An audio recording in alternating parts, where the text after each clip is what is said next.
BJP. Palakkad ജില്ലാ പ്രസിഡന്റിനെ രൂക്ഷമായി വിമർശിച്ച് കോൺഗ്രസ് നേതാവ് സന്ദീപ് വാര്യർ. ആരോപണം ഗുരുതരം. ആർ.എസ്.എസ്. പ്രവർത്തകനായ അലക്സിനെ വീട്ടിൽ നിന്നും വിളിച്ചിറക്കി വെട്ടിക്കൊന്ന കേസിലെ പ്രതിയാണ് ബി.ജെ.പി. ജില്ലാ പ്രസിഡന്റെന്ന് സന്ദീപ് വാര്യർ. സമൂഹ മാധ്യമത്തിലാണ് സന്ദീപ് വാര്യർ ആരോപണം ഉന്നയിച്ചിരിക്കുന്നത്. അലക്സ് ആർ.എസ്.എസിന് ആരായിരുന്നുവെന്ന് പാലക്കാട്ടെ പ്രവർത്തകർക്ക് അറിയാം. സഹപ്രവർത്തകന്റെ നെഞ്ചിലേക്ക് കടാരയിറക്കാൻ മടിയില്ലാത്ത പ്രത്യശാസ്ത്രത്തിന്റെ പേരാണ് സംഘപരിവാർ എന്നും സന്ദീപ് വിമർശിച്ചു. സന്ദീപ് വാര്യർ ഫേസ്ബുക്കിൽ കുറിച്ചിരിക്കുന്നത് ഇങ്ങനെ: ബി.ജെ.പിയുടെ പാലക്കാട് ജില്ലാ പ്രസിഡന്റ് ഏത് കൊലപാതക കേസിലെ പ്രതിയാണ് എന്നറിയാമോ?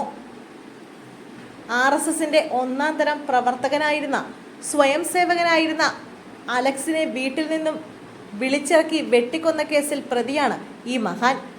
ആർ.എസ്.എസിന്റെ അന്നത്തെ ജില്ലാ പ്രചാരകനുമായി വാക്കുതർക്കമുണ്ടായി എന്നുള്ള പേരിലാണ് ആർ.എസ്.എസ്. ഈ കൊലപാതകം നടത്തിയത്. ആർ.എസ്.എസിന് അകത്തെ ആഭ്യന്തര തർക്കം മൂലം സജീവ ആർ.എസ്.എസ്. പ്രവർത്തകനെ തന്നെ വെട്ടിക്കൊന്ന കേസിലെ പ്രതിയാണ് ബി.ജെ.പിയുടെ ജില്ലാ പ്രസിഡന്റ്. രാഷ്ട്രീയ എതിരാളികളെ കൊലപ്പെടുത്തിയ കേസല്ല.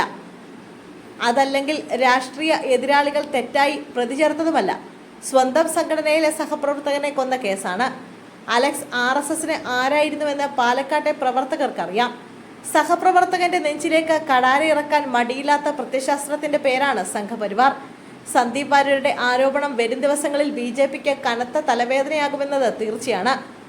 ഒപ്പം നിന്ന കാലത്തെ അണിയറക്കഥകൾ ഓരോന്നായി സന്ദീപ് പുറത്തുവിടുമ്പോൾ ഏതൊക്കെ പ്രമുഖരെയാണ് അത് ബാധിക്കുക എന്ന് കാത്തിരുന്ന് കാണാം.